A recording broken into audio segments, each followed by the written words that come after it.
Ruhan sir, আপনি কি জানেন আমি আপনাকে রুহান স্যার কেন বলি, রুহান কেন বলি না? রুহান মুখটা গম্ভীর করে বলল। জানতে চাই না। এইটা জানেন আপনার বাকি স্টুডেন্টগুলো আপনাকে রুহান ভাইয়া বলে, আমি কেন বলি না? ফালতু প্রশ্নে আমার ইন্টারেস্ট নেই। সুপ্তি খানিকটা রেগে গিয়ে বলল। এইটা জানেন কাল আমার জন্মদিন? এখন জানলাম। জানলেন যখন, তখন তো আরেকটা কথাও জেনে নিন। হুম, বলো। কাল আপনি আমায় পড়াতে আসবেন না। কেন আসবো না?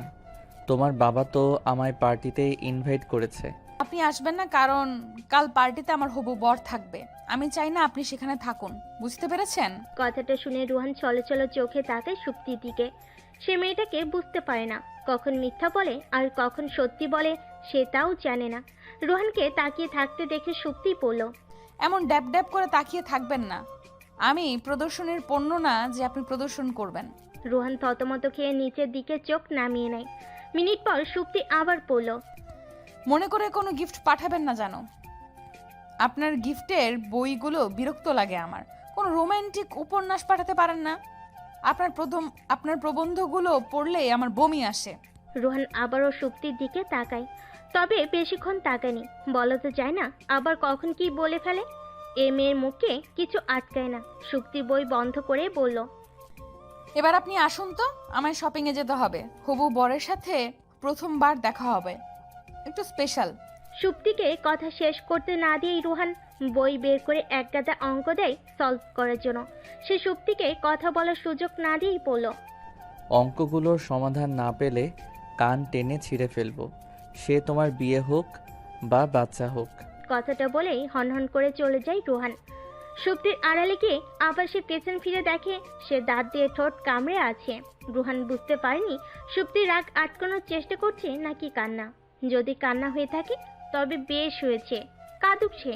হপু বরের সামনে স্পেশালভাবে সাজতে হবে কেন? সে কি ফিল্মের কোনো ডিরেক্টর যে নায়িকা বাছাই করতে আসছে? আবার সেটা তাকে কেন বলতে হবে? সিঁড়ি দিয়ে নামার সময় সুপ্তির বাবার সাথে দেখা হয় রুহানের। সুপ্তির বাবা মুখে খুশির ঝলক নিয়ে বললেন। কাল কিন্তু তাড়াতাড়ি চলে এসো কেমন? জানোই তো শক্তির জন্মদিনের পার্টি। জি আঙ্কেল। রুহান বাড়ি থেকে বেরিয়ে মহা ফ্যাসাদে পড়ল পার্টিতে যাবে কিনা। একদিকে সুপ্তির বারণ, অন্যদিকে তার বাবার রিকোয়েস্ট। ভাবার জন্য মাথাটা ফ্রেশ থাকা দরকার। তাই সে মোড়ের দোকান থেকে ধোয়া ওঠা এক কাপ গরম চা খেয়ে নেয়। রাত প্রায় 11:30। সুপ্তি সাদের কার্নিশে দাঁড়িয়ে আছে। না, আত্মহত্যা করার জন্য নয়। যদি একটু আগে ভেবেছিল তাই করবে, তবে এখন এসব ভূত মাথা থেকে চলে গেছে। সে আত্মহত্যা করবে না। কেন করবে? কার জন্য করবে? রুহান স্যারের জন্য। কে রুহান স্যার? শুধুমাত্র গৃহ শিক্ষক, আর কিচ্ছু না। একদমই কিচ্ছু না। অনেক জ্বালিয়েছে এই ছোকরা, আর জ্বালাতে পারবে না। এখন তার সময় এসে গেছে। সে জ্বলবে এবার। সুপ্তি তাকে জ্বালিয়ে পুড়িয়ে ছারখার করে দিবে। ছারখার করার জন্য সুপ্তি রুহানের ফোন নাম্বার ডায়াল করে। একবার রিং হতেই রুহান ফোন ধরে ঝাড়ি দিয়ে বলল। বেয়াদব মেয়ে, এত রাতে স্যারের ঘুমের ডিস্টার্ব করছো? আপনিও এতদিন করতেন? করতেন মানে? মানে এখন করার জন্য অন্য কেউ চলে এসেছে। আচ্ছা, আপনি আমার হবু বরের ছবি দেখবেন? আল্লাহ, কি চেহারা মাইরি! দেখলে মনে হয় মিত্র স্যারের রূপকথার গল্প থেকে রাজকুমার উঠে এসেছে। সুপ্তি বাকি কথাটুকু শেষ করার সুযোগ পায়নি। ফোনটা টুট করে কেটে দেয় রুহান। সুপ্তি আবারও ফোন করে। এবার সাথে সাথে ফোন রিসিভ হয়নি। কয়েকবার রিং হওয়ার পরই পিক করে রুহান। সে আবারও ঝাঁঝালো গলায় বলে। সমস্যা কি ভাই? কিছু না আপু। সুপ্তির উত্তরে রুহানের দাঁতের কটমট শব্দ বেশ শুনতে পাচ্ছে সে। রুহানের দাঁতের কটমট শব্দ তার কানে ভোরের পাখির কিচিমিচির শব্দ হয়ে বাজছে। খুব বেশি এনজয় করছে সুপ্তি। সে আরো রাগিয়ে দেওয়ার জন্য বলল। রুহান স্যার শুনতে পাচ্ছেন? না, আমার কানে তুলা লাগানো তো। তুলা লাগানো থাকুক আর যাই থাকুক, আমার ভয়েস আপনার কানে তুলা কেন, পাথর ভেদ করেও পৌঁছাবে। প্যান প্যান না করে ফোন কেন দিয়েছো সেটা বলো। সুপ্তি মিনমিন করে বলল। আপনাকে জ্বালাতে। কি বললে? বলেছি আমাকে কোন রঙের শাড়িতে ভালো লাগবে। আসলে কাল প্রণয় মানে আমার হবু বর আসবে তো, তাই শুনেছি মেয়েদের শাড়ি পরলে নাকি অপসরা লাগে। তাই প্রণয়ের সামনে শাড়ি পরেই যাব। প্রথমবার তার সাথে দেখা বলে কথা, একটু বলুন না প্লিজ। রুহান খট করে ফোনটা কেটে দিয়ে গট করেই বন্ধ করে দেয়। তার ইচ্ছে করছে মেয়েটাকে দাঁতের মাঝখানে রেখে কুটকুট করে চিবোতে। শাড়ি পরবে সে? শাড়ি পরাচ্ছি শাড়ি। রাতে বেশ ভালোভাবে ঘুম হলো সুপ্তির। বহুদিন পর সে এত ভালো ঘুমিয়েছে। তার এত ভালো ঘুমানোর কারণ হলো রুহান। সে জানে আজ রাতে রুহান ঘুমোতে পারবে না। আহ, কি শান্তি লাগছে সুপ্তির। এতদিন সে ঘুমোতে পারেনি, আজ রুহানও ঘুমাতে পারবে না। সুপ্তির ঘুম ভাঙে অনেক মানুষের চিল্লাচিল্লিতে। তার হইচই মোটেও ভালো লাগে না, কিন্তু আজ ভীষণ ভালো লাগছে। সে ফুরফুরে মেজাজে ঘুম থেকে উঠে গোসল সেরে নেয়। আলমারি থেকে লাল রঙের শাড়িটা বের করে সে। লাল রং তার বড্ড অপছন্দের। শুধুমাত্র রুহান স্যারের জন্য সে লাল শাড়ি পরবে। রুহান যদিও ভেবেছিল সে আসবে না, কিন্তু সুপ্তির হবু বরের কথা ভাবতেই সে এক প্রকার দৌড়ে চলে এলো।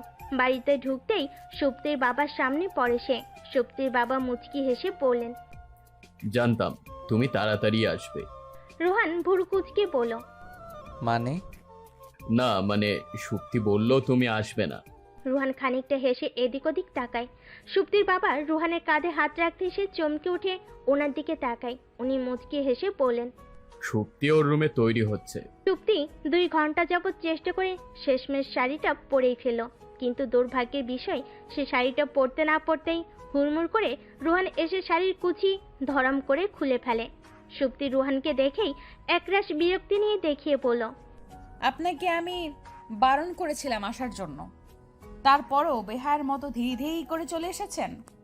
রুহান কথা না বলে বিছানার উপর রাখা সবগুলো শাড়ি নিয়ে ওয়াশরুমে চলে যায়। সুপ্তি শাড়িটা কোনো মতে পেঁচিয়ে পেছন পেছন যায়, আর গিয়ে যা দেখে তাতে তার হাতে থাকা শাড়ির কুচির অংশ ঠুস করে পড়ে যায়। রুহান শাড়িগুলো সব একসাথে পানিতে ভিজিয়ে দিয়েছে। ফুসতে থাকা সুপ্তির দিকে চোখ যেতেই সে চলে যায় এখান থেকে। ড্রেসিং টেবিলের সামনে থাকা সুপ্তির কাজওয়ালা লিপস্টিকগুলো দিয়ে রুহান আয়নায় রংধনু আঁকতে শুরু করে। এই কাজে রুহান যা শান্তি পাচ্ছে তা সে বাড়ি থেকে বের হওয়ার দিনও পায়নি। সুপ্তি ওয়াশরুম থেকে বেরিয়ে লিপস্টিক আর লিপ বামের রংধনু দেখে দৌড়ে আসতে গিয়ে শাড়ির সাথে প্যাচ লেগে ধরাস করে পড়ে যায়। রুহান শব্দ শুনে পেছনে তাকিয়ে দেখে সুপ্তি ফুলরে গড়াগড়ি খাচ্ছে। সে সুপ্তির পাশে বসে শাড়ির আঁচল দাঁতে কাটে। কাটা কাপড় ধরে টান দিতেই ফুসফুস করে শাড়ির আঁচলটা আলাদা হয়ে যায়। দাঁতের দাঁত চেপে পড়ল। শাড়ি পরার স্বাদ মিটিয়ে দিয়ে গেলাম। কথাটা বলে সে এক মুহূর্তের জন্য দাঁড়ায়নি। যেমন ভাবে হনহন করে এসেছিল তেমনি হনহন করে চলে গেল। সুপ্তি উঠে বসে হাত পা চড়িয়ে দিয়ে কাঁদতে শুরু করেছে। সুপ্তির কান্না শুনে তার বাবা দৌড়ে আসেন। সুপ্তির এই হাল দেখে তিনি বিব্রত হয়ে মেয়ের পাশে বসেন। ছেঁড়া আঁচলটা তিনি সুপ্তির মাথায় দিয়ে বলেন, কি মিষ্টি লাগছিল শাড়িতে আমার মেয়েটাকে, কিন্তু তার এ হাল হলো কেন? সুপ্তি নাক টেনে বলল, বাবা তুমি কেন এই উন্মাদ ছেলেটার সাথে আমার পরিচয় করিয়ে দিলে বলো তো? সুপ্তির বাবা অপরাধীর ভঙ্গিতে বললেন, ছেলেটা মোটেও উন্মাদ নয়, একটু অগোছালো। আগে এমনটা ছিল না, 6 বছর আগেও বেশ তরতাজা ছিল। সুপ্তি হাত পা গুটিয়ে নিয়ে ফুলারে বসে বলল, বাবা এই অগোছালো ছেলেটা কি বোঝে না আমি 6 বছর আগের স্মৃতিগুলোর জন্য বেঁচে থেকেও মরে আছি? সুপ্তির বাবা ঠোঁট উল্টে মাথা নাড়িয়ে বলেন, হয়তো বুঝেও না বোঝার ভান ধরে আছে। আমি তোমাকে কত ভালোবাসি বাবা, সে কেন তার বাবাকে ভালোবাসে না? সে কি জানে না আমি তার বাবাকে পটিয়ে ফেলেছি? উনি কতটা চায় আমি ওনার ছেলের বউ হই। বলেই সুপ্তি হাউমাউ করে কাঁদতে শুরু করলো। তার বাবা মোটেও মেয়ের কান্না সহ্য করতে পারেন না। ওনার স্ত্রী যখন মারা যায় তখন সুপ্তির বয়স 1.5 বছর। শহরের বিখ্যাত ব্যক্তিদের মধ্যে একজন থাকায় বেশি বয়স হলেও কম রূপসী মেয়েদের বিয়ের প্রস্তাব দেননি। শুধুমাত্র মেয়ের দিকে তাকিয়ে তিনি বিয়ে করেননি। তিনি তার বিচার কার্যে যতটা সতর্ক ঠিক ততটা কনসার্ন ওনার মেয়ের খুশির উপর। মেয়ের খুশির জন্য আকাশের চাঁদ না আনতে পারলেও হাজার চাঁদের আলোতে তাকে ভরিয়ে দেয়। সুপ্তি বাবার সাথে নাক পরিষ্কার করে বলল, বাবা ছেলেটাকে তুমি খুব কঠিন শাস্তি দেবে, খুব কঠিন। আমাকে যতটা কষ্ট দিচ্ছে ঠিক ততটা। মেয়ের কথাই তিনি মাথা নাড়ায়। বরাবরের মতোই সুপ্তির এবারের জন্মদিনটাও তার কাছে মৃত্যুদিন মনে হলো। কবে সে জন্মদিনটা জন্মদিন হিসাবে মনে করতে পারবে সে জানে না। তবে এবারে সে ভীষণ খুশি। রাতে যখন দাদির কাছে জন্মদিনের গিফট হিসাবে দাদু দাদির প্রেমের গল্প শুনতে গিয়েছে, তখন দাদি দারুণ একটা বুদ্ধি বের করে দিয়েছেন। দাদু যখন দাদিকে প্রেমের প্রস্তাব দিয়েছিলেন, তখন কেউ মেনে নেননি দাদুর বাড়ি থেকে। তখন নাকি দাদু দাদিদের বাড়ি চলে গিয়েছিলেন। যতক্ষণ না বিয়ে না হয়েছিল ততক্ষণ তিনি নড়েননি ওই বাড়ি থেকে। সেও তাই করবে, চলে যাবে রোহান স্যারের বাড়ি। কিন্তু রোহান স্যার তো বাড়ি থাকে না। তাহলে কি সে রোহান স্যারের ফ্ল্যাটে চলে যাবে? যদি জায়গা না দেয় তখন কি হবে? দিবে না কেন? দিতে হবে তাকে জায়গা। আর না দিলে ওনাকে তুলে আশ্রয় ফেলে দেবে সে। কিন্তু এত জোর পাবে কোথায়? সুপ্তি কখনোই জন্মদিনে খাবার খায় না রোহান স্যারের উপর রাগ করে। তবে আজ খাবে। গাপুস গুপুস করে সব খাবার আছে একাই সাবার করে ফেলবে। মোটা হয়ে গেলেও খাবে। তাকে যে রোহান স্যারকে আশ্রয় দিতে হবে। আশ্রয় সে তাকে দুমড়ে মুচড়ে ফেলবে। ভাবতেই পৈশাচিক আনন্দ হচ্ছে তার।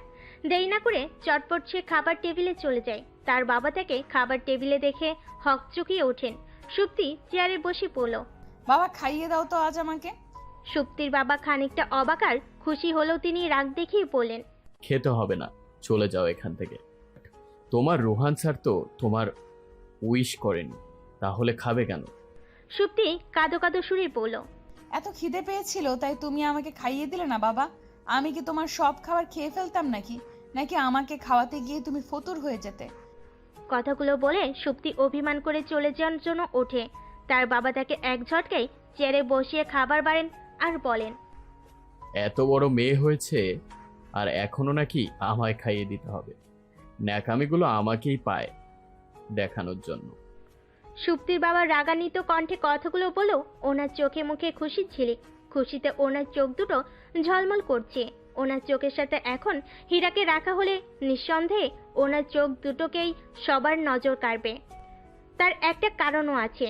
মানুষ যখন মন থেকে খুশি হয় তখন তার ভিতরের সুন্দর মানুষটাকে দেখা যায়। ওনার এত খুশি হওয়ার কারণ হলো সুপ্তি। মেয়েটা যখন বুঝতে শিখেছে তখন থেকেই সে কারোর হাতে খায় না।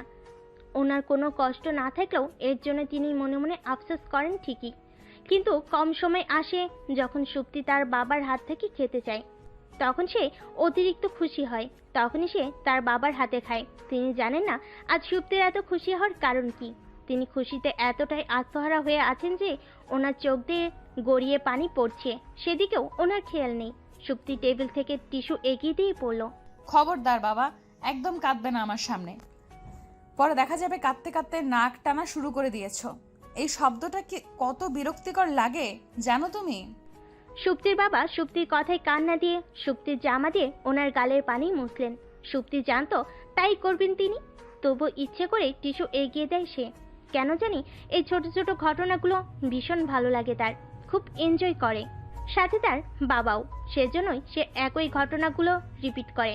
ভালো লাগে বাবাকে একটু সুখ দিতে। রোহান দরজা খুলে ভূত দেখার মতো চমকে ওঠে।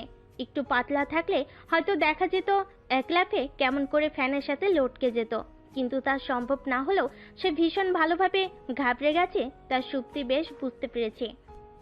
রোহানের ইচ্ছে করছে ঠাস ঠাস করে কয়েকটা থাপড় বসিয়ে দিতে সুপ্তির গালে। পালানোর জন্য আর কোনো জায়গা পেল না। এখানে কেন আসতে হবে? সে কি তার প্রেমিক? রোহানের রাগ তার গাল দুটোর দেখেই বুঝতে পারছে সুপ্তি কেমন টকটকে লাল বর্ণের হয়ে যাচ্ছে ধীরে ধীরে। রোহান সুপ্তির হাত ধরে টানতে টানতে দরজার সামনে নিয়ে যায়। দরজার দিকে আঙ্গুল দেখিয়ে বলল, কোনো রকম কথা না বলে চলে যাবে এখান থেকে। যার জন্য পালিয়ে এসেছো তার কাছে যাও, আমি তোমায় জায়গা দিচ্ছি না। সুপ্তি কাঁদো কাঁদো চেহারা পানিয়ে বলল, আপনি বুঝতে কেন পারছেন না?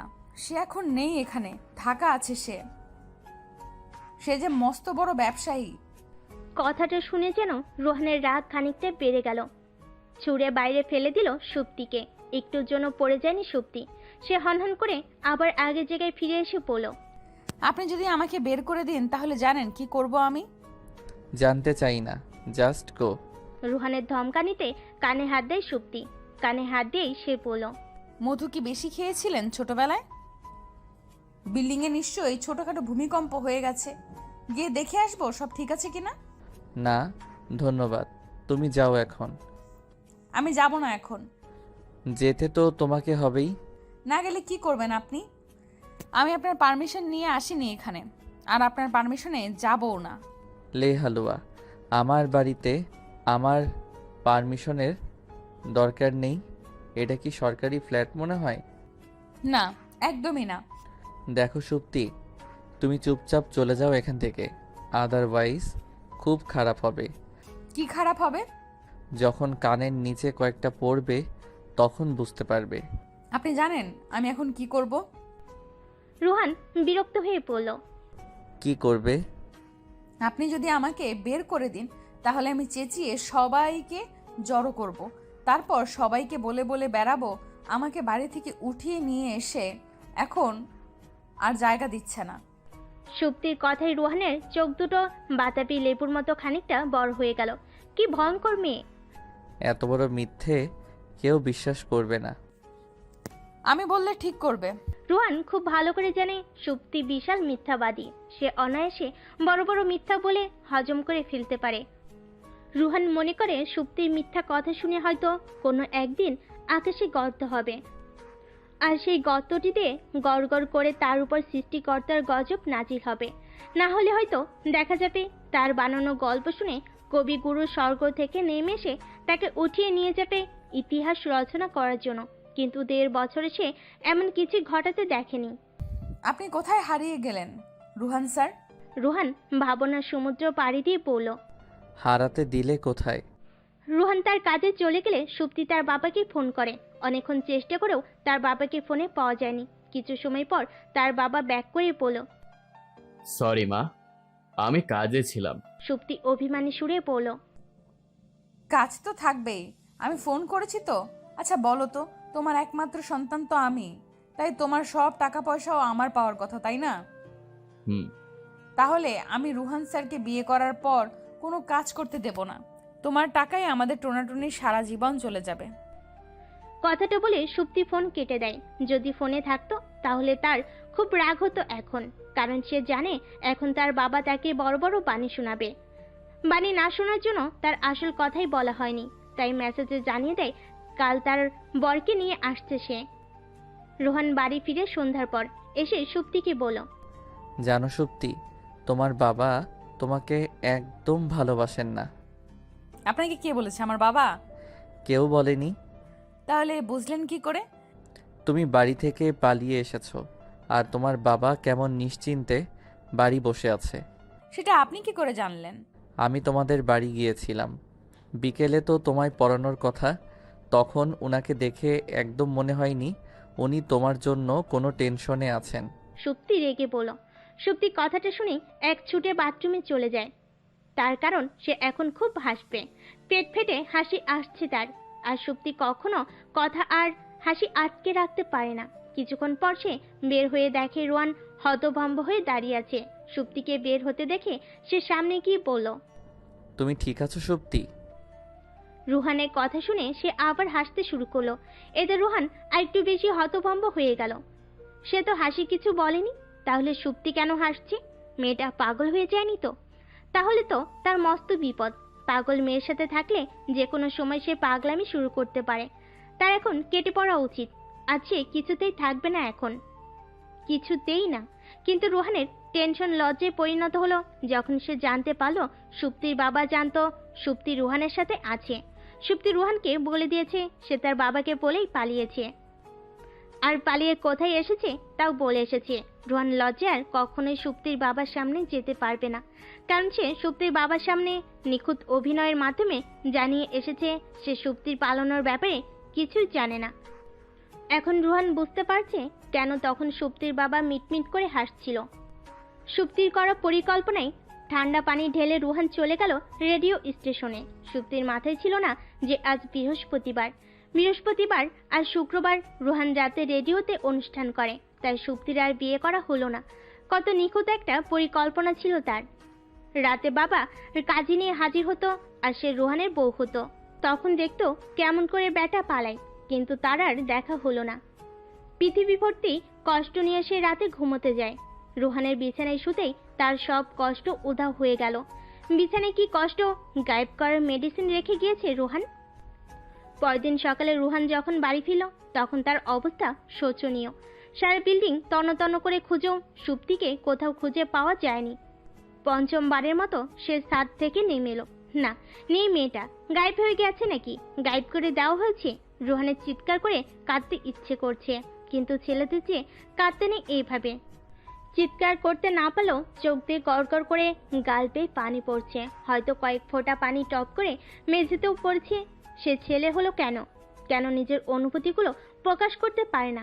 কেন পাগলামি করতে পারে না সুপ্তির মতো করে? একটিবারের মতো ফিরে আসুক, আর কখনো দূরে যেতে দেবে না, কখনোই না। রুহানের অসার শরীরটা ধীরে ধীরে নেতিয়ে যাচ্ছে, হাঁটু ভেঙে বসে পড়েছে ফ্লোরে। তখনই সুপ্তি টিফিন কেরিয়ার ঝোলাতে ঝোলাতে রুমে আসে। রুহানকে হাঁটু গেড়ে বসে থাকতে দেখে সুপ্তি বলল, আপনার কি খুব খিদে পেয়েছে নাকি হাঁটুতে ব্যথা করছে? স্তব্ধ রুহানকে চুপ থাকতে দেখে সুপ্তি আবারও বলে ওঠে, আপনার নিশ্চয়ই ভীষণ খিদে পেয়েছে, তাই না রুহান স্যার? আপনি তো খিদের চোটে কথাও বলতে পারছেন না। সুপ্তি একটা প্লেটে টিফিন কেরিয়ার থেকে খাবার ঢালছে আর বলছে, আপনার দাঁতে প্রবলেম নেই তো, নাকি আপনারও আপনার বাবার মতো কৃত্রিম দাঁত? বলে সুপ্তি হাসতে হাসতে গড়াগড়ি খাচ্ছে। রুহান যে তীক্ষ্ণ দৃষ্টিতে তার দিকে তাকিয়ে আছে সেদিকে খেয়ালই নেই সুপ্তি। কিছুক্ষণ পর সুপ্তি হাসি থামিয়ে বলল, জানেন রুহান স্যার, আমি আমার বাবার জন্য গরুর মাংসের তরকারি নিয়ে গিয়েছিলাম। ওনাকে বেড়ে দিতেই উনি দেখি ওনার দাঁত খুলে হাতে নিয়ে আসছেন। আপনার দাঁতও কি এমন নাকি? সুপ্তি কথা শেষ করে আবারও হাসতে শুরু করে। সুপ্তির ভুবন কাঁপানো হাসিতে রুহান উঠে দেয়, সুপ্তির সামনে গিয়ে কানের নিচে একটা চর বসিয়ে দেয়। সুপ্তির মুখরিত করা হাসি নিমিষেই কালো মেঘের আড়ালে ঢাকা পড়ে যায়। গালে হাত দিয়ে ছলো ছলো চোখে তাকায় রুহানের দিকে। ফুপিয়ে ফুপিয়ে কান্না আসছে তার। হাত থেকে কখন যে খাবারের প্লেটটা পড়ে গেছে সেদিকেও খেয়াল নেই। কেউ একজন বলেছিল মেয়েরা নাকি ছেলেদের সব যন্ত্রণার কারণ। তিনি বেঁচে থাকলে সুপ্তিকে দেখে নিশ্চয়ই ওনার কথা তুলে নিয়ে বলতেন, ছেলেরাই প্রকৃত পক্ষে মেয়েদের যন্ত্রণার কারণ।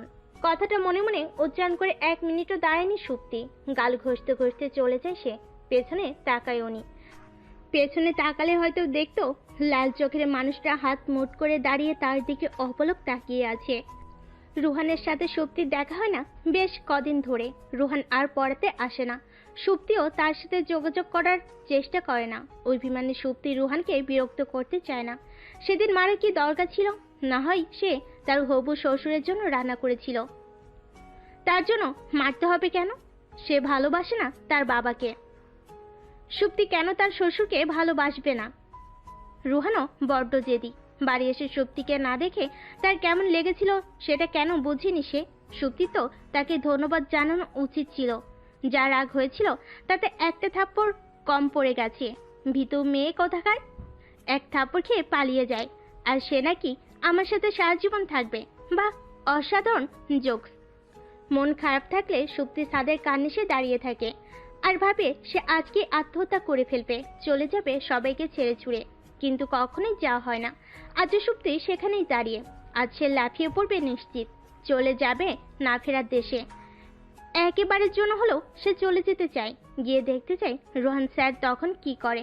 যখন রোহান স্যার সুপ্তিকে খুঁজে খুঁজে মরবে তখন সে ভূত হয়ে তার ঘাড় মটকে দেবে, ভয় দেখিয়ে ফেলে দেবে করিম চাচার সিঙ্গারা বানানোর গরম তেলে। গভীর রাতে যখন সে একা একা পথ চলবে তখন সাদা কাপড় সে সামনে হাজির হবে। ভয় পেয়ে প্যান্ট ভিজিয়ে ফেলবে রোহান স্যার। উফ, ভাবতেই পৈশাচিক আনন্দ হচ্ছে সুপ্তি। পৈশাচিক শব্দটা মনে হতে শিউরে উঠল সুপ্তি। সে সত্যি সত্যি ভূত হবে, তারপর সাদা কাপড় পরে ভয় দেখাবে যাদেরকে সে সহ্য করতে পারে না। কিন্তু সাদা কাপড় পাবে কোথায় তা তো ভাবেনি। মহা ফ্যাসাদে পড়ল সুপ্তি। সাদা কাপড় যদি না পায় তাহলে তো ভয় দেখাতে পারবে না। যদি সত্যি না পায় তাহলে তার রুমের জানালার কার্টেন চুরি করবে। কোনোদিন কাউকে না বলে কোনো জিনিস হাত দেয়নি সুপ্তি। বজ্রের রোহানের জন্য তাকে মরার পরও চুরি করতে হবে। দুঃখে কষ্টে কান্না পাচ্ছে সুপ্তির, কিন্তু সুপ্তি কাঁদবে না। চোখ দিয়ে এক ফোঁটা পানিও সে ঝরতে দেবে না। কিন্তু বাতাস তার সাথে রাগ করেছে, তাই খুব জোরে বাতাস আসায় তার লম্বা চুল চোখে ছিটকে পড়ে, আর সাথে সাথে চোখ চুলকিয়ে পানি গড়িয়ে পড়ল। খুব রাগ হলো সুপ্তির। কালি চুলগুলো কেটে ফেলবে সে, তার জন্য তো তাকে পার্লারে যেতে হবে, আর পার্লারে যাওয়ার জন্য তাকে বেঁচে থাকতে হবে। তার মানে আজও সে পারবে না আকাশে উড়ে যেতে। রাগে চুলগুলো ছিঁড়ে ফেলতে ইচ্ছে করছে সুপ্তি। চুল ছিঁড়ে ফেলার কথা মনে হতেই সুপ্তির বুকটি কেঁপে উঠল। মনে পড়ে গেল তার ছেলেবেলার কথা। তখন সে সবে 11তে পা দিয়েছে। 11তেই তার প্রথম দেখা হয় রুহানের সাথে তার বাড়িতে। রুহান তখন ছেলে মানুষ কিশোর। সুপ্তির বড় বড় বিনুনি দুটো ধরে সে টেনে দিত। সুপ্তির রাগে ইচ্ছে করত রুহানের চুলগুলো টেনে ছিঁড়ে ফেলতে, কিন্তু রুহানের মাথায় তখনও হাতে মুঠ করে ধরার জন্য চুল হয়নি। তাই অপরক সুপ্তি শুধু নাক টানত আর চোখের পানি মুছত। রুহান ভেবেছিল সুপ্তি বিয়ের প্রস্তাব শুনে দৌড়ে এসে তাকে জড়িয়ে ধরে চুমুতে ভরিয়ে দেবে, কিন্তু এমন কিছু হলো না। না হয় সে ভাবলো হয়তো তার বাবা সামনে আছে বলে এমন কিছু হয়নি, কিন্তু বাবা চলে গেলেও সুপ্তির মুখটা গম্ভীর করে চলে গেল নিজের রুমে। রুহান পিছু পিছু গিয়ে দেখে সুপ্তি বসে বসে নখ কামড়াচ্ছে। রুহান দরজার সামনে দাঁড়িয়ে আছে, বুঝতে পারছে না সে আসবে কিনা। সুপ্তি একবার দরজার দিকে তাকিয়ে চোখ ফিরিয়ে নিচের কাজে মনোনিবেশ করে। রুহান ভেবেছিল হয়তো সুপ্তি তাকে আসতে বলবে, কিন্তু বলেনি। অগত্যা রুহান নিজের রুমে চলে আসে। রুমে ঢুকতে না ঢুকতেই সুপ্তি বলল, যখন জানেন আসবেন তখন ফর্মালিটির কি দরকার? রুহান থতমত খেয়ে গেল। মেয়েটা এমন কেন? যখন তখন ঘাবড়ে দেয় তাকে। রুহান কিছুটা সময় নিয়ে বলল, সেদিন বলেছিলে বিয়েতে শাড়ি পরার কথা, শাড়ির রঙের কথা। তো বিয়েতে সাদা রঙের শাড়ি পরবে, রঙটা খুব সফট, ভালো লাগবে তোমাকে। আমি তো বিয়ে করছি না। কথাটা শুনে রুহানের ইচ্ছে করছে অট্ট হাসিতে ফেটে পড়তে। যে মেয়ে তাকে বিয়ে করবে বলে তার বাবাকে কনভিন্স করেছে, ব্রিলিয়ান্ট স্টুডেন্ট হয়েও তাকে টিউটর রেখেছে, সে কিনা আজ বলছে বিয়ে করবে না। তার তো হাসাই উচিত, কিন্তু সে হাসবে না, কারণ সুপ্তি মুখটা গম্ভীর করে রেখেছে। এখন যদি সে হাসে তাহলে নির্ঘাত সুপ্তি বেঁকে যাবে। তখন সুপ্তিকে সোজা করা তার দ্বারা সম্ভব নয়। সুপ্তি রুহানের দিকে তাকিয়ে বিরক্ত হয়ে পড়ল, দাঁড়িয়ে আছেন কেন? বললাম তো বিয়েটা করব না। এবার রুহান খানিকটা ভরকে গেল। সুপ্তি কি সত্যি সত্যি তাকে বিয়ে করবে না? অভিমানে সুপ্তি কি পাথর হয়ে গেছে? সে কি রুহানকে আর ভালোবাসে না? কেন বাসবে না? বাসতে হবে। সে তো এতদিন অপেক্ষা করেছিল তার একটা ভালো চাকরির জন্য। আজ যখন সে বাংলাদেশ আর্মিতে চাকরি পেয়েছে, তখন বিয়ে করতে সমস্যা কোথায়? রুহান খানিকটা রেগে বলল, কেন করবে না? বিয়ের আগেই আমার সাথে থাকতে চলে যেতে পারো, আর বিয়ে করতে পারো না? কথাটা মুখ থেকে বের হতেই সুপ্তি বাতাসের বেগে তার সামনে এসে তার গালে চড় বসিয়ে দেয়। রুহান ভাবছে সে হয়তো দিবা স্বপ্ন দেখছে, কিন্তু তার গাল গরম হয়ে গেছে। মনে হচ্ছে আগুন বের হচ্ছে। রুহানের ইচ্ছে করছে সেই আগুন থেকে হাতে উত্তাপ নিতে, কিন্তু লজ্জে সে গালে হাত দিতেই পারল না। এত জোরে থাপ্পড় সেই স্কুলের টিচারের হাতেও খায়নি, আর এখন স্টুডেন্টের হাতে খেতে হচ্ছে। ভাবতেই তার গায়ের লোম দাঁড়িয়ে উঠছে। বিয়ের আগে গায়ে হাত, বিয়ের পর দেখা যাবে তাকে প্রতিবন্ধী হয়ে থাকতে হবে, কারণ এখনকার মেয়েরা স্বামীর গায়ে হাত তুলতে ভাবে না। আর এই মেয়ে বিয়ের আগেই না হয় সুপ্তি তাকে ভালোবাসে, অধিকার আছে তার উপর, আদৌ করে দু চারটা দিতে পারে, কিন্তু সে তো সুপ্তির টিচারও। রোহানের গাল টকটকে লাল হয়ে আছে। সুপ্তি জানে আজ রাগে তার গাল লাল হয়নি। সুপ্তি সুযোগে আজ তাকে বুঝাবে। সে রোহানকে টেনে বিছানায় বসায়, তারপর সেও বসে পড়ে বলল, জানেন আমার কি ইচ্ছে? আমি জানি, আপনি জানেন না তাই না? রোহান হতভম্ব হয়ে তাকিয়ে আছে সুপ্তির দিকে। আছে অন্য সুপ্তিকে দেখেছে। আগে সে ছেলে মানুষ সুপ্তিকে না, অন্য একটা সুপ্তি। সুপ্তি আবারও বলতে শুরু করলো, চোখের পলক ফেলে নিন রুহান স্যার, এইভাবে তাকিয়ে থাকলে রোবট ভেবে ভুল করব। আর শুনুন, আমার ইচ্ছে হলো আমি প্রেম করে বিয়ে করব। বিয়ের পর ঘর সংসার আর বাচ্চা কাচ্চা সামলাতেই বুড়ি হয়ে যাব, তখন আর প্রেম করা হবে না। আর এখনো হচ্ছে না, যার দরুন আমি বিয়ে করতে পারছি না। রুহান বিরক্ত হয়ে বলল, আমাদের প্রেম হলো না কোথায়? সেই কবে থেকে আমি তোমাকে চিনি। আর কি? কিছুই না। আপনি বলুন কখন প্রেম হয়েছে? আপনি কখনো আমার জন্য পাঞ্জাবি পরে এক গাদা কদম এনে বলেছেন মায়াবতী তোমার জন্য? নাকি কখনো রিকশায় করে শহর ঘুরিয়ে দেখানোর সময় হাত চেপে ধরে দুষ্টুমি করেছেন? কিংবা পড়ানোর সময় পা দিয়ে আমার পা ছুঁয়ে দিয়েছেন? হঠাৎ করে গালে চুমু এঁকে আমাকে চমকে দিয়েছেন কখনো? না, দেননি। তাহলে কোথায় প্রেম হলো? সুপ্তির কথায় রুহানের মুখটা হা হয়ে গেছে। সে বনে চলে গেছে। মাথাটা ঘুরছে, হাত দিয়ে চেপে ধরছে। ইচ্ছে করছে তা না হলে সে পড়ে যাবে। কোথায় পড়বে সে? বিছানায়, ফ্লোরে, নাকি সুপ্তির কোলে? কিন্তু সুপ্তি তাকে পড়ার সুযোগ দেয়নি। তার আগে সে জিজ্ঞেস করে, আপনি পানি খাবেন রুহান স্যার? রুহানের ভীষণ ইচ্ছে করছে পানি খেতে। তার বড্ড পিপাসা পেয়েছে। 7 সমুদ্রে শুকিয়ে যাবে সে যদি পানি খায় এখন। তাই নাবোধক মাথা নাড়ায়। সুপ্তি যথারীতি বলতে শুরু করে, যতদিন আমাদের প্রেম না হচ্ছে ততদিন আমি বিয়ে করছি না, বুঝেছেন?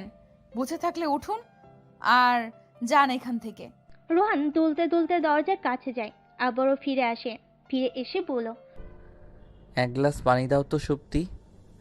গলাটা শুকিয়ে আসছে মনে হচ্ছে, পেটের ভেতর খরা বইছে। সুপ্তি পানির জগটা রোহানের হাতে ধরিয়ে দেয়। রোহান ঢকঢক করে জগটা খালি করে বেরিয়ে পড়ে।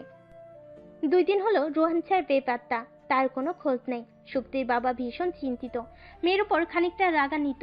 কেন ছেলেটাকে এভাবে ঘাবড়ে দিল? বেচারা নিশ্চয়ই মানসিক চাপে আছে। না জানি বিয়ের পর কত শতবার তাকে সাইকোলজিস্টের কাছে যেতে হয়। ওনাকে আরো চিন্তিত করে দিয়ে একটা ছেলে 1 প্যাকেট ফল আর একটা চিঠি পাঠায়। সেখানে বিভিন্ন সিজনের বিভিন্ন রকমের ফল, আর বেশ তরতাজা। উনি চিঠিটা হাতে নিয়ে চমকে ওঠে। সুপ্তিকে কেউ চিঠি পাঠাতে পারে তা ওনার কল্পনার বাহিরে। চিঠির কথা শুনে সুপ্তি বাইরে এসে চমকে ওঠে। এক গাদা ফল কেউ কেন তাকে পাঠাতে যাবে? এটা কারোর দেওয়া জন্মদিনের উপহার নয় তো? হতে পারে উপহার আসতে আসতে দেরি হয়ে গেছে। কিন্তু ফলগুলো দেখে মনে হয় না অনেকদিন আগের। তাই দেরি না করে সুপ্তি আগ্রহের সাথে চিঠি খুলে পড়তে শুরু করে। সুপ্তি, তুমি প্রেম করতে চাও, আমি তা জানি। আর ধরে নাও এই চিঠিটা আমাদের প্রথম প্রেমপত্র। সেদিন তুমি আমার গালে থাপ্পড় মেরেছিলে, মনে আছে তোমার? তোমার থাপ্পড়ে আমি খুব অবাক হলাম। কারণটা জানো কি? থাপ্পড়টা আমার একদম লাগেনি। তোমার শরীরে শক্তি খুব কম, আরও শক্তিশালী হতে হবে তোমায়। আমি কিছু ফলমূল পাঠিয়েছি তোমার জন্য। তুমি নিয়মিত ফল খাবে, কিন্তু বেশি বেশি খাবে। আর হাতের নখ একদম কাটবে না, যেন পরের বার আরও গভীর ক্ষত সৃষ্টি হয় রুহান। সুপ্তি নাক পরিষ্কার আর চোখের পানি মুছে এক বক্স টিস্যু শেষ করে দ্বিতীয় বক্সে হাত দেয়। রাগে তার শরীর কাঁপছে।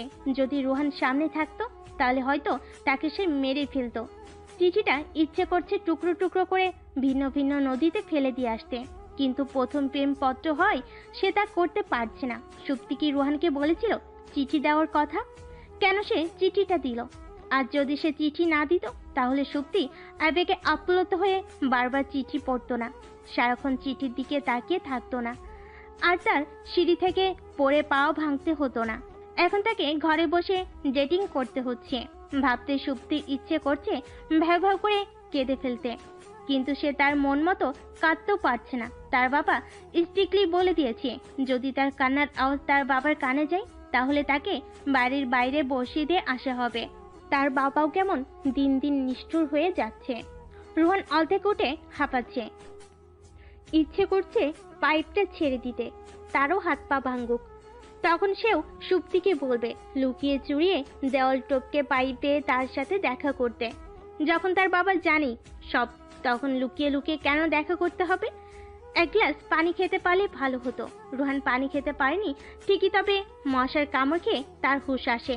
আর যখন হুঁশ ফিরে তখন ভয়ঙ্কর একটা কথা তার কানে আসে।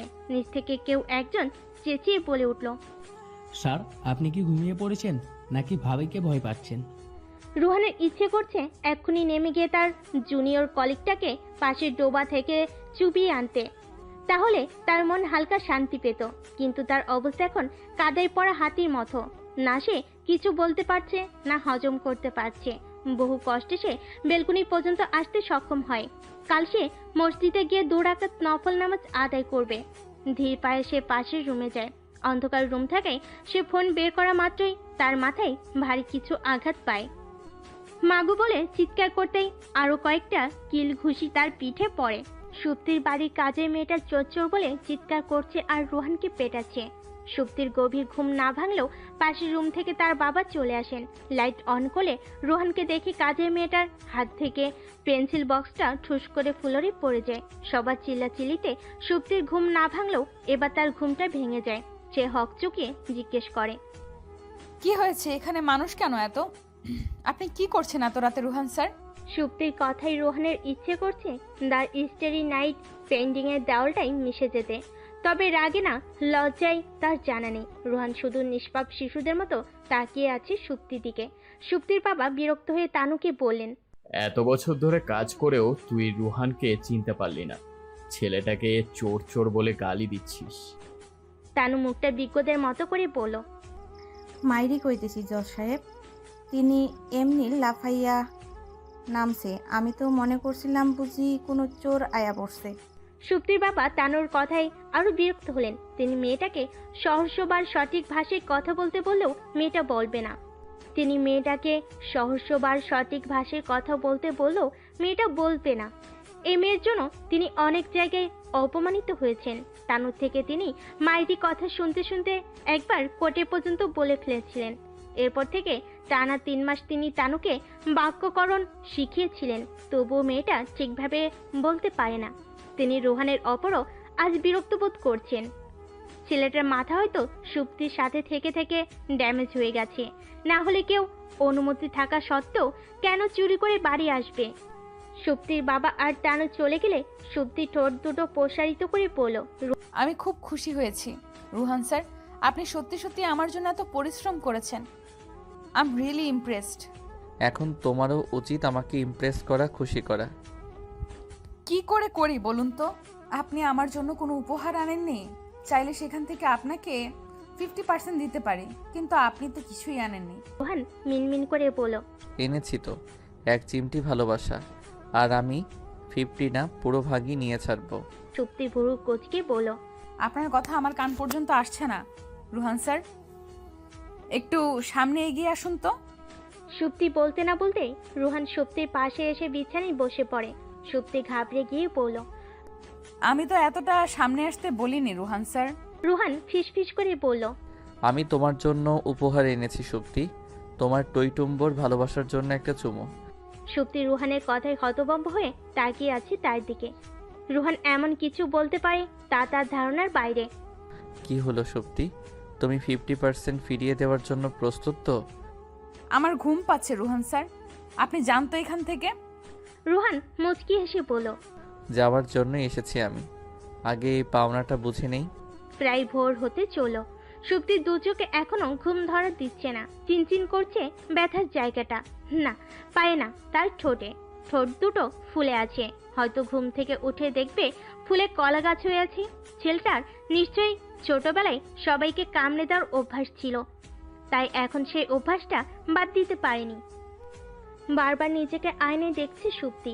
মিষ্টি কালারের শাড়িটাতে তাকে অস্বাভাবিক মিষ্টি লাগছে। ইচ্ছে করছে নিজের গাল দুটো নিজে টেনে দিতে। রোহান স্যার যখন দেখবেন তখন কি তারও ইচ্ছে হবে গাল টেনে দিয়ে বলতে, কোন রূপকথার রাজকন্যা তুমি, যার চোখে স্বপ্ন বুনেছি আমি। ভাবতেই গাল দুটো লজ্জায় লাল হয়ে আসছে। আয়নায় আরো একবার তাকিয়ে আনমনে সুপ্তি ভাবলো সে এত সুন্দর কেন হলো। একটু খারাপ দেখতে হতো, তখন না হয় সেও দেখতো রোহান স্যার তাকে কেমন ভালোবাসে। সুপ্তি টিফিন বক্সে রোহানের প্রিয় ইলিশ আর চিংড়ি কচুর সালুন নিয়ে শেষবারের মতো আয়নায় নিজেকে দেখে নেয়। প্রথমবারের মতো রোহানের জন্য খাবার নিয়ে যাচ্ছে সে। তার আগে সে হবু শ্বশুরের সাথে দেখা করতে যায়। লোকটা ঠিক তার বাবার মতো।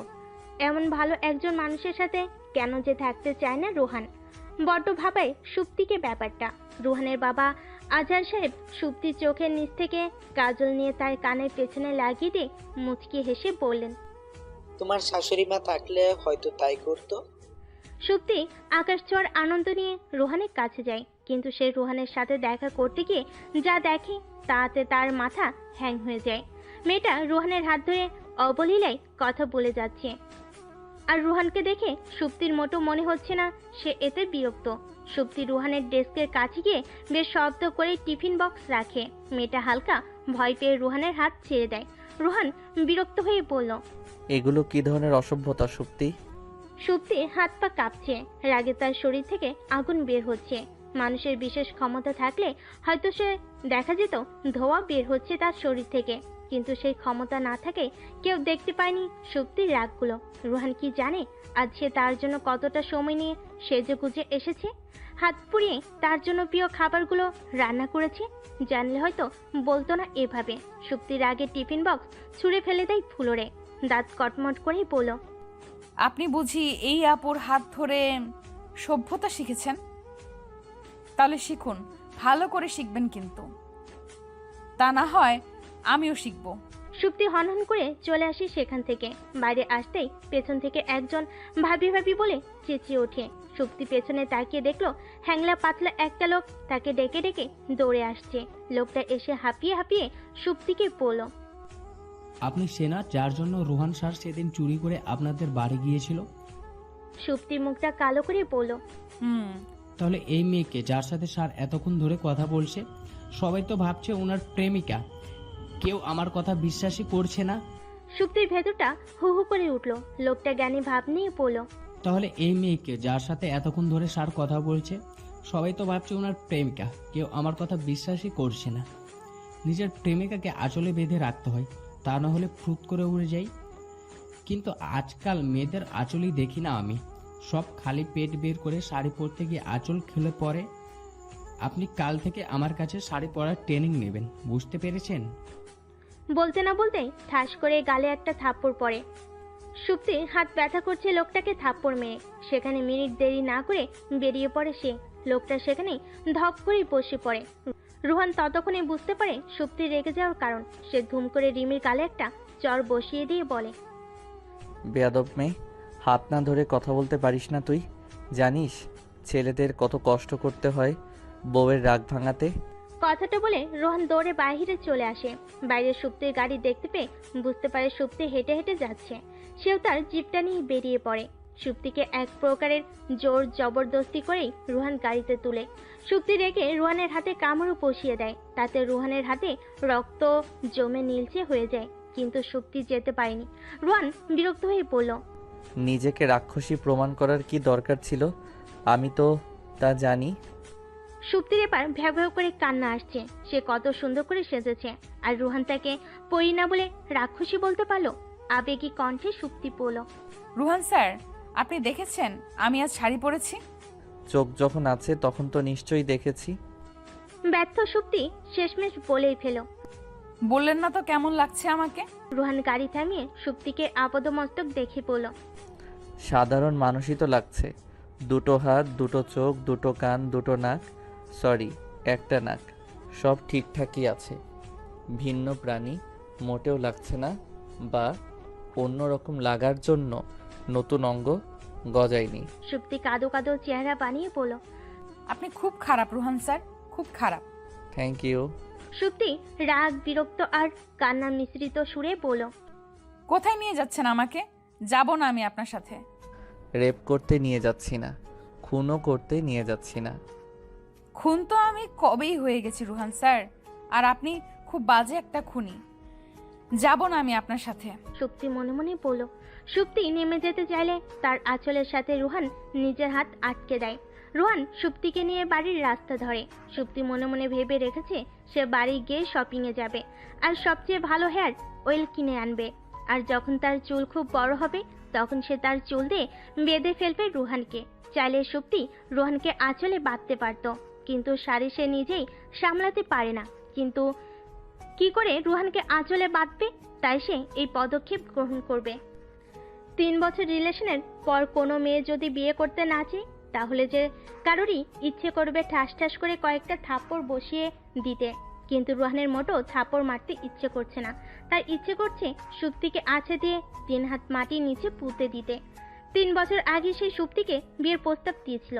সুপ্তির প্রেম করার ইচ্ছা পূরণের জন্য সে 3টে বছর সুপ্তির প্রেম নামক অত্যাচার সহ্য করেছে। এখন যখন বিয়ে করতে বলা হয়েছে তখনও সে বিয়ে করবে না। বিয়ে না করার জন্য সুপ্তির কাছে যুক্তিও আছে, তবে রুহানের কাছে সুপ্তির দেওয়া যুক্তিগুলো ফালতু বই কিছু না। সুপ্তির বিয়ে না করার প্রথম কারণ রুহানের চাকরি। স্বভাবতই মেয়েরা চায় তাদের স্বামীর খুব ভালো চাকরি থাকবে। রুহানের চাকরিটা নিঃসন্দেহে ভালো, তবে সুপ্তির কাছে এই চাকরিটাই অত্যন্ত জঘন্য। রুহানের কাজের জন্য সে সুপ্তিকে সময় দিতে পারবে না, যা সুপ্তি সহ্য করতে পারবে না।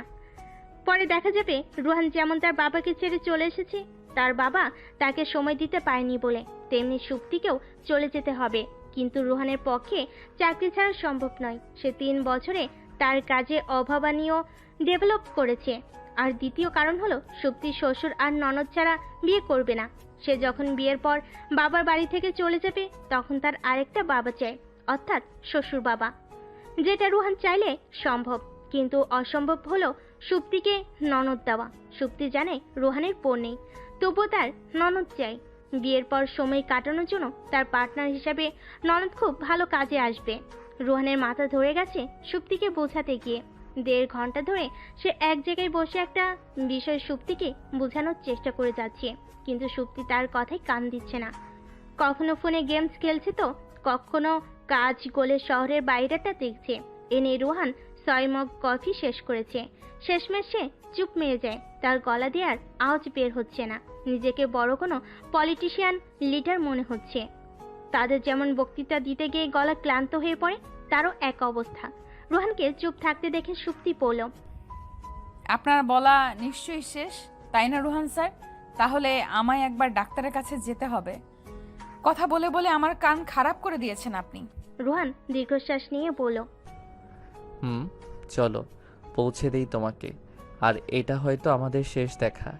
যেহেতু তুমি আমাকে বিয়ে করবে না, তো রিলেশন রেখে কি হবে বলো? রুহানের কথা শুনে সুপ্তি খানিকটা চুপ থেকে ধুম করে হেসে ওঠে।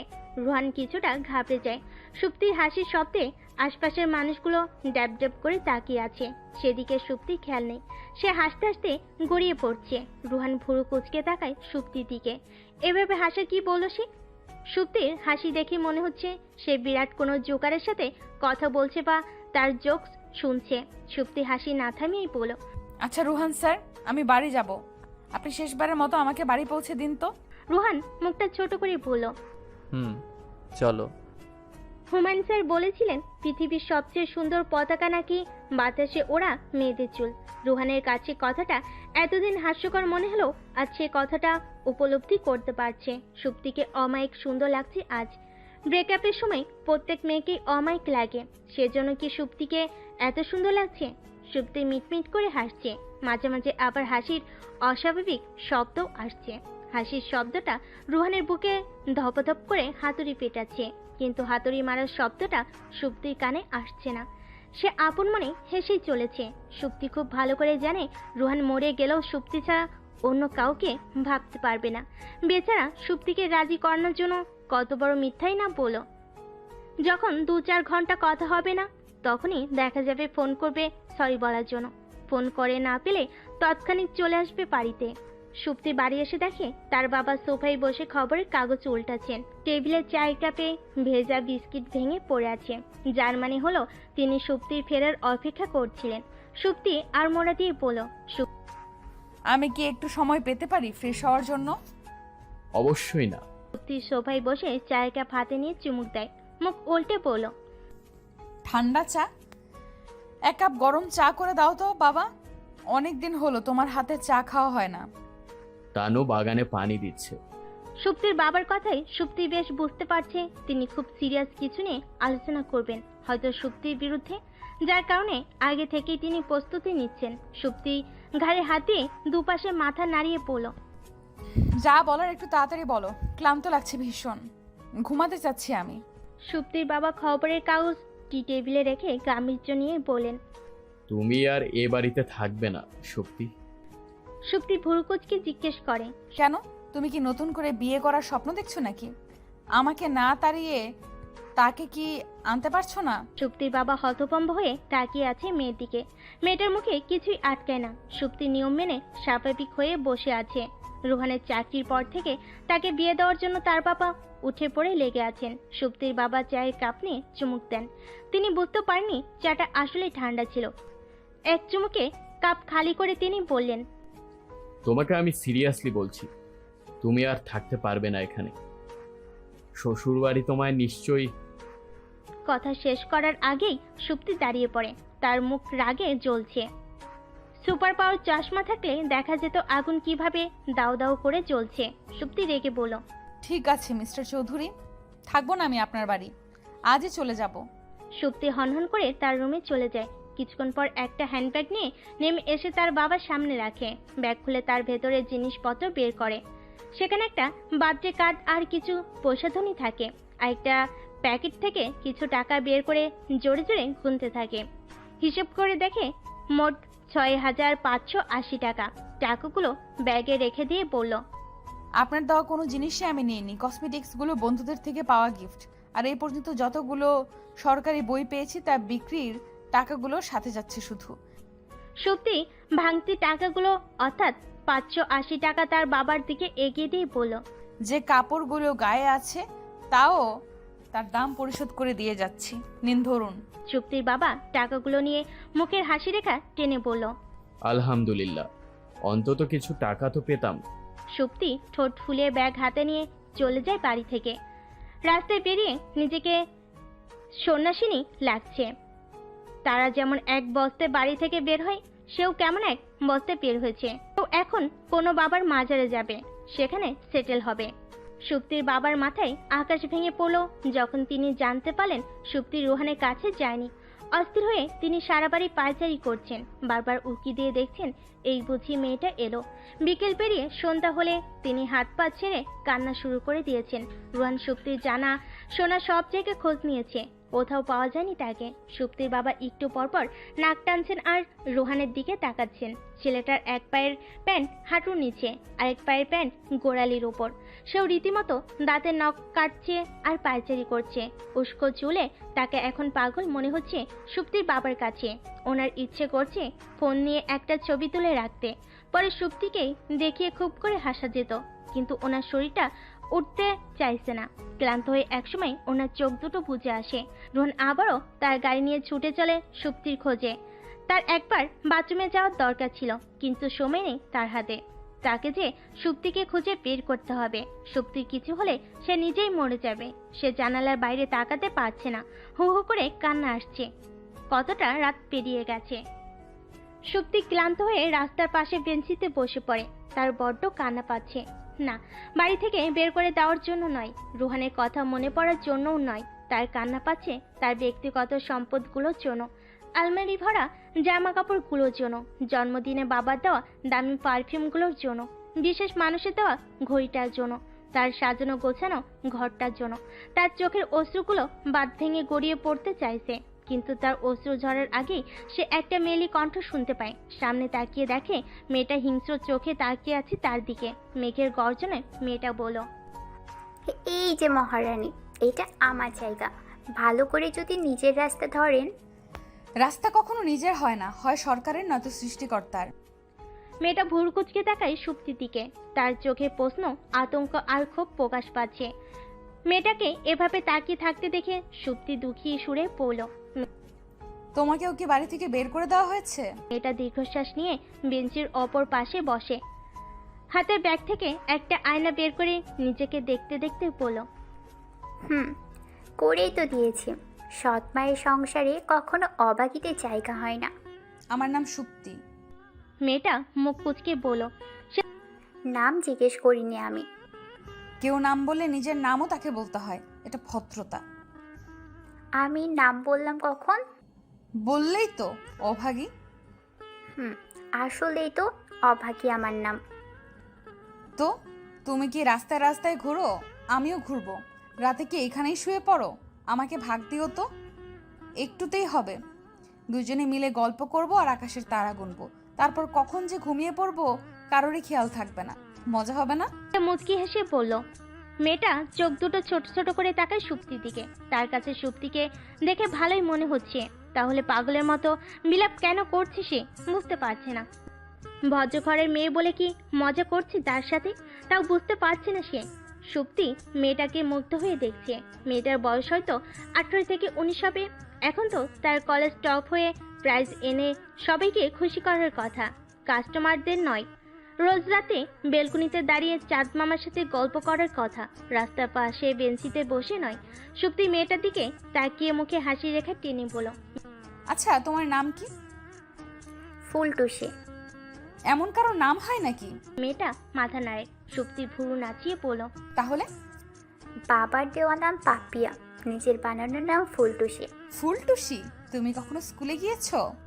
কথাটা শুনে পাপিয়ার মুখটা গম্ভীর হয়ে যায়। চোখ দুটো ছলছল করছে। ছলছল চোখে তাকে বড্ড মায়াবী লাগছে সুপ্তির কাছে। সুপ্তি একটু বেশি উৎসাহ নিয়ে বলল, বলো না তোমার জীবনের গল্পটা। কেউ আমাদের গল্প শুনতে চায় না, আমরা অন্য পৃথিবীর মানুষ। তুমি কেন শুনতে চাইছো? তার মানে তুমি পড়াশোনা পছন্দ করো না, তাই না? মোটেও না। আমি যখন স্কুলে পড়তাম সবার আগে ছিলাম ক্লাসে। বাবা রোজ স্কুল থেকে আসলে আমার পড়া নিত।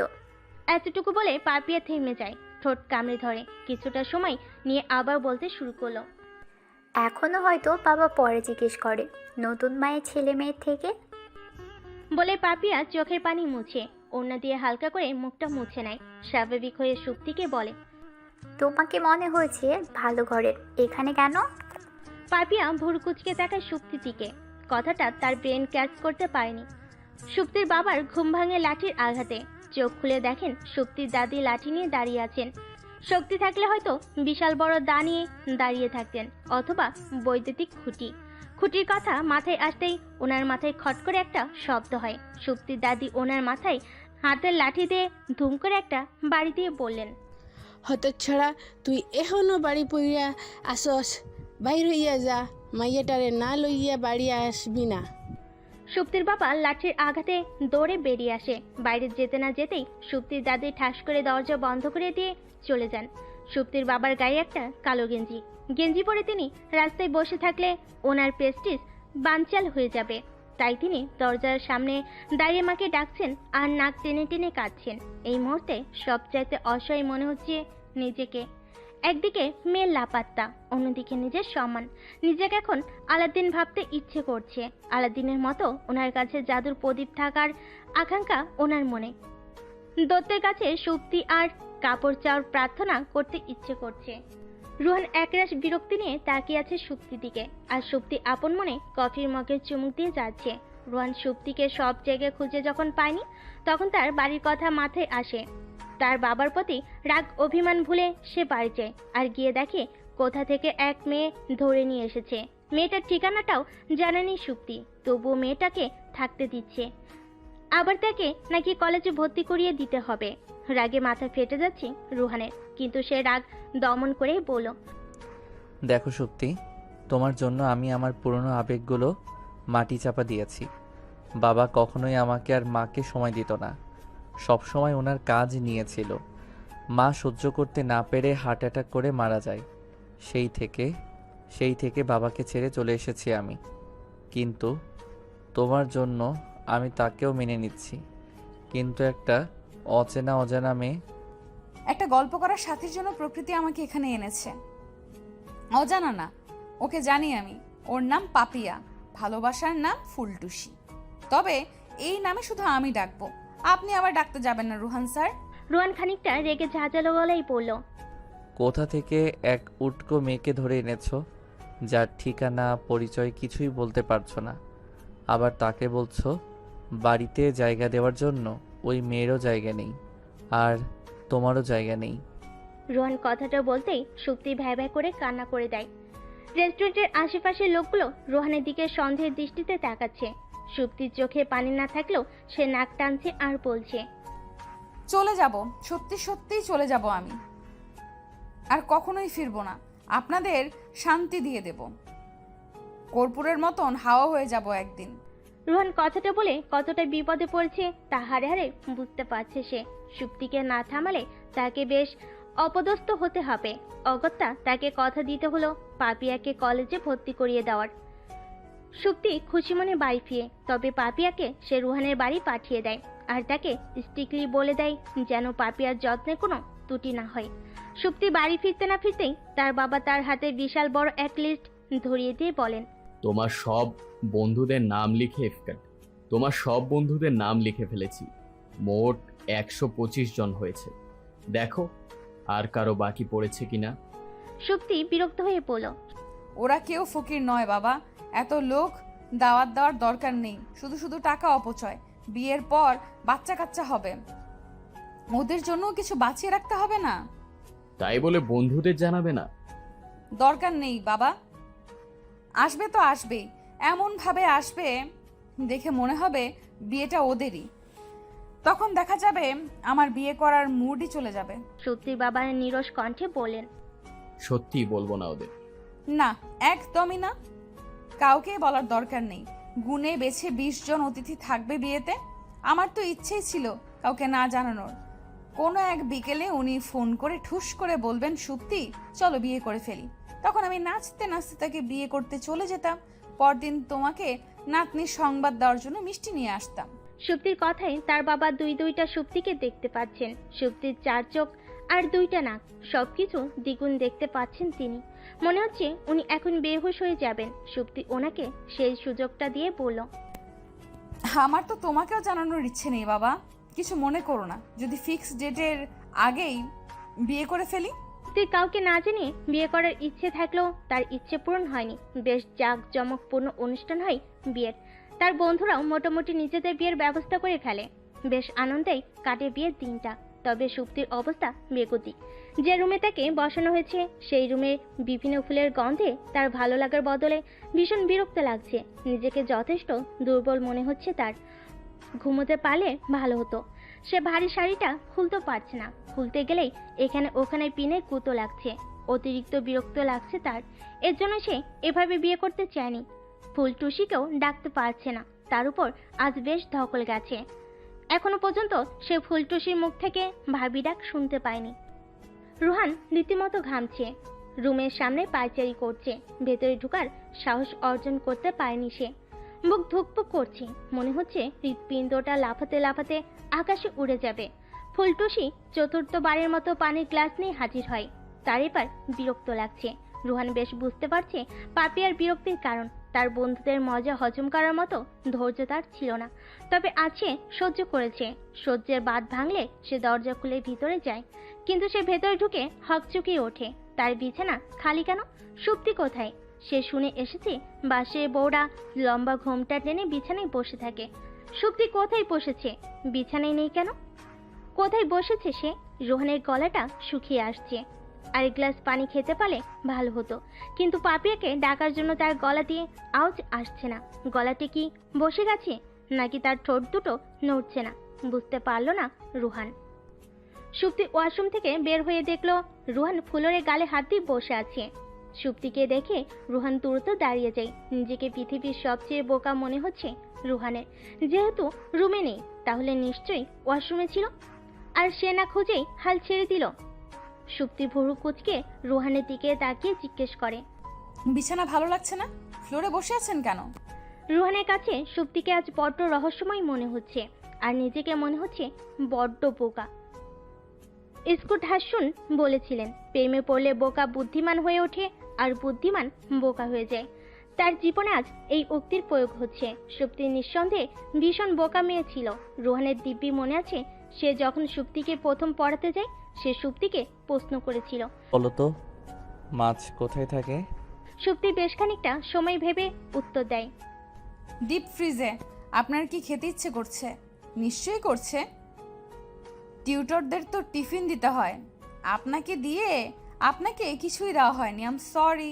কাল থেকে আপনাকে রোজ মাছ ভাজি দেওয়া হবে। কোনো টেনশন নিয়েন না। তখন থেকেই রুহান সুপ্তির প্রোফাইল বুঝে গিয়েছিল।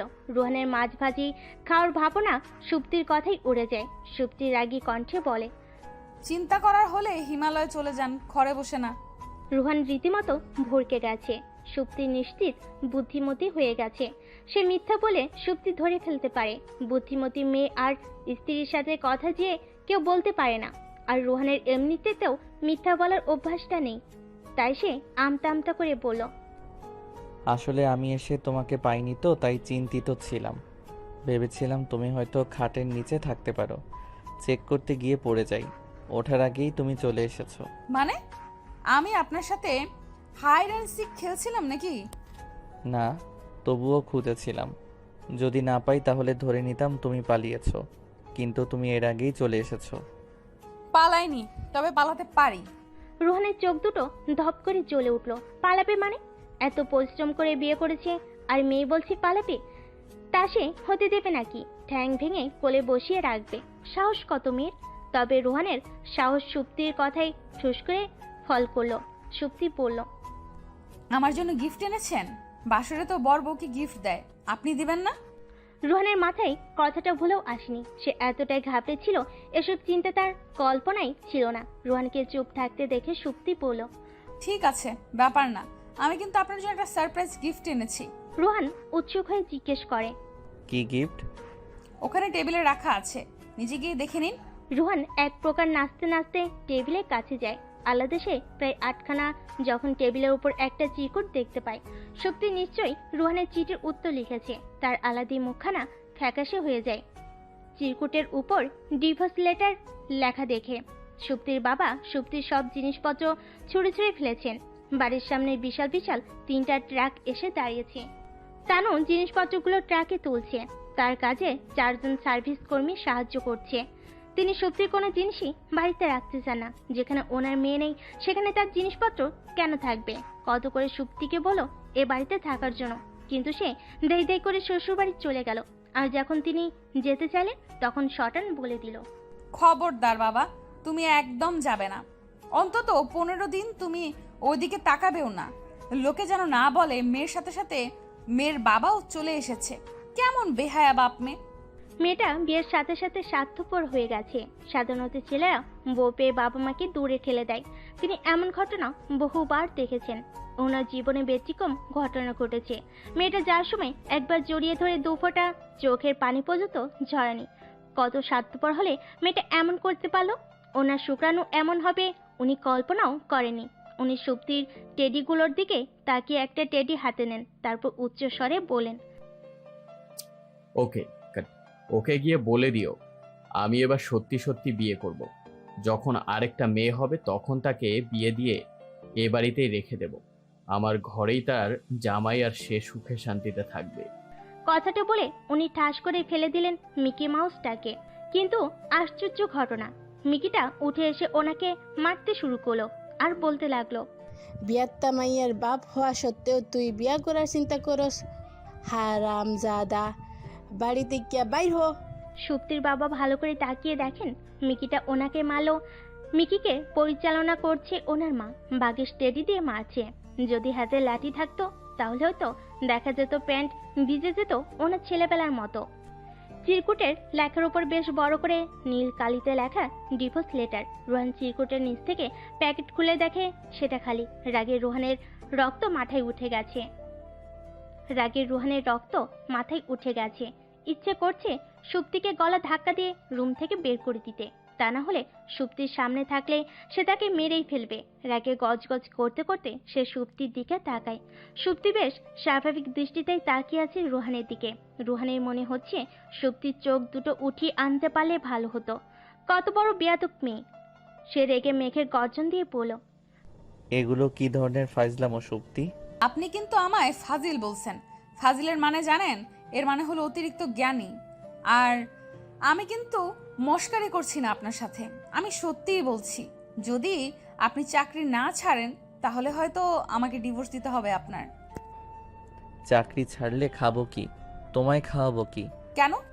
রিক্সা চালাবেন, চিন্তা করবেন না, আমি রিক্সা কিনে দেব। তারপর রোজ চন্দ্রিমার রাতে আমি আর আপনি রিক্সায় করে শহর ঘুরবো, দুজনে মুঠো ভরে জ্যোৎস্না কুড়াবো। আহা, ভাবলেই মনটা ফুরফুর করছে। রোহান স্তব্ধ হয়ে সুপ্তির কথা শুনছে। সে কথা বলার জন্য ভাষা হারিয়ে ফেলেছে। সুপ্তি হেলে দুলে বিছানায় গিয়ে পা তুলে বসে, মুখটা ছোট করে বলে, রুহান স্যার, আমার ভীষণ খিদে পেয়েছে, একটু খাবারের ব্যবস্থা করবেন দয়া করে। রোহান সেখানে এক জায়গায় স্থির হয়ে দাঁড়িয়ে আছে। নড়তে ভুলে গেছে সে। সুপ্তি অনুনয় করেই বলল, প্লিজ রুহান স্যার। সেদিন বাবা নাকি আমার কথায় 2টা সুপ্তিকে দেখেছিল, আর আজ আমি 4টা রুহান স্যার দেখতে পাচ্ছি। কথাটা বলতে বলতেই সুপ্তি বিছানায় পড়ে যায়। সুপ্তির পড়ার শব্দ রুহানের বুকে ঠাস করে তবলা বাজায়। দৌড়ে সুপ্তির কাছে যায়। সুপ্তি সুপ্তি বলে ডেকে ওঠে। ঘাবড়ে যায় রুহান। সুপ্তি উঠছে না কেন? বেহুশ হয়ে যায়নি তো? নাকি বেহুশ হওয়ার ভান করছে? রুহান সুপ্তির মুখে পানি দেওয়ার জন্য পানি গ্লাস খুঁজে, কিন্তু গ্লাসে পানির বদলে জুস পায় সে। জুস হাতে দাঁড়িয়ে রোহান চিন্তা করছে কি করবে। বেশ কিছুক্ষণ চিন্তা ভাবনা করে সে জুসটা তৃপ্তির মুখে ঢেলে দেয়, কিন্তু তৃপ্তি রেসপন্স করেনি। সে সুপ্তির মুখের সামনে উপর হয়ে পড়ল। সুপ্তি, তুমি কি সত্যি বেহুশ হয়ে গেছো? আমি শুনেছি কেউ বেহুশ হলে নাকি সে খুব দ্রুত শ্বাস প্রশ্বাস নেয়, কিন্তু তুমি তো খুব স্বাভাবিকভাবেই শ্বাস প্রশ্বাস নিচ্ছ। কথাটা বলে রোহান কিছুটা সময় পর মুচকি হাসে, সুপ্তির পাশে শুয়ে পড়ে, দীর্ঘশ্বাস নিয়ে বলে, আমার বিয়ে করা বউয়ের উপর শুধু আমার অধিকার, সেখানে কোনো পিঁপড়ের ছোঁয়াও লাগতে দেব না। কিন্তু তোমার মুখের উপর থেকে মিষ্টি জুস না সরালে সেখানে পিঁপড়ে ঠিকই চলে আসবে। তারপর তারা কামড়ে দিতেও পারে, কিন্তু আমি বেঁচে থাকতে তারা কেন কামড়াবে বলো? তবে আমার মনে হচ্ছে তুমি পিঁপড়ের কামড় খেতে চাও। As your wish, Supti. সেদিন সুপ্তির মুখের জুস পিঁপড়ে খেয়েছিল, তবে পিঁপড়েটা ভীষণ বড় ছিল, মানুষের মতো দেখতে একটা পিঁপড়ে। পরবর্তীতে সুপ্তির কোনো ইচ্ছেই পূরণ হয়নি। রোহানের সাথে রিকশায় করে জ্যোৎস্না করানোও হয়নি। রোহান চাকরিটা ছাড়েনি, বরং সে ডেভেলপ করে। সুপ্তির বাবা 3 বছরে প্রায় 2 বছরই সুপ্তির শ্বশুরবাড়ি কাটায়, যার শাস্তি স্বরূপ তিনি প্রতি 3 মাসে রোহানের ছুটির ব্যবস্থা করে তাদের ঘুরতে পাঠাতে হয়। সুপ্তিকে কেউ ভাবিও বলে না। বছরখানিক পরেই ফুলটসির বিয়ে হয়ে যায়। বড় লন্ডনে প্রাইভেট কোম্পানিতে চাকরি করে। পাপিয়াকে নিয়ে সেখানে চলে যায়। সুপ্তির কোমর পর্যন্ত লম্বা চুলের জন্য তাকে আফসোস করতে হয়। রোহান চুল টেনে বলে, ইউর উইশ। ও বিনুনিওয়ালি, কি নামে ডাকবো তোমায়? কেশবতী নাকি নাক টানুনি? তবে পূর্ণ চাঁদের রাতগুলোতেই সুপ্তি ছাদেই কাটিয়ে দেয়। তার সাথে অন্তরালের মানুষটা। কখনো কখনো সে সশরীরে উপস্থিত থাকে না, তবে তার অন্তরালে ঠিকই থেকে যায়। তখন সুপ্তি নাক টেনে কাঁদলে রোহান স্ট্রিক্টলি বলে দেয়, খবরদার সুপ্তি, কাঁদবে না। তোমার নাকের পানিতে ছাদ নোংরা হচ্ছে, নাক টানুনি কন্যা। তখন সুপ্তি অভিমানে সুরে বলে, আপনি খুব বাজে রুহান স্যার, আপনার সাথে আমার আড়ি। আমি কেঁদে কেঁদে শুধু ছাদে ভাসিয়ে ফেলবো না, আপনার কাপড়ও নোংরা করব। একবার আপনি আসুন, তারপর দেখবেন আমি কি করি। আর যখন মানুষটা সশরীরে উপস্থিত থাকে তখন তার কাঁধে মাথা রাখে জ্যোৎস্না বিলাস করে। তখন রোহান নিজের সাথে সুপ্তিকে জড়িয়ে ধরে আর বলে, জ্যোৎস্না কুরানি বুড়িটা কি আমায় সারা জীবন আমায় স্যার বলেই কাটিয়ে দিবে? হুম, সার বলবো, চলবে? সুপ্তি কথাটা বলেই খিলখিলিয়ে হেসে ওঠে। আর রোহান সেই অমায়িক হাসির দিকে তাকিয়ে থাকে অপলক, আর তাকিয়ে থাকে নিস্তব্ধ পৃথিবীটা। তাকিয়ে তাদের জ্যোৎস্না বিলাস দেখে। চারটা নিজেকে গর্বিত মনে করে তাদের সে সুযোগটা দিয়ে। রাতটা চলে যেতে চায় না তাদের সুন্দর মুহূর্তটা ছেড়ে। নিশিথা পাখিগুলো মিটমিটিয়ে হেসে ওঠে তাদের দেখে। চলতে থাকুক তাদের এই ভালোবাসাবাসী, জীবনের পূর্ণতা পাক।